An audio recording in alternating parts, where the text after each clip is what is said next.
ఈ అరుదైన గణపతి తెలంగాణలోని నాగర్ కర్నూలు జిల్లా తిమ్మాజీపేట మండలం ఆవంచిలో కొలువుతీరి ఉన్నాడు.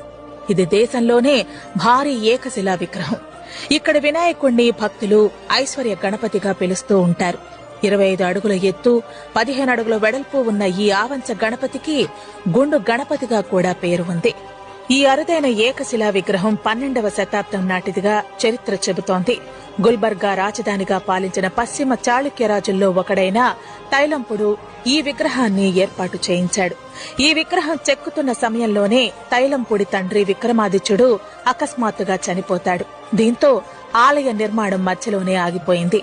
అప్పటి నుంచి ఈ భారీ విగ్రహం ఎండకు ఎండుతూ వానకు తడుస్తూ ఆరుబయటే ఉంటుంది. ఆవంచ గణపయ్యను ఉద్యమ సమయంలో కేసీఆర్, జయశంకర్ కూడా సందర్శించారు.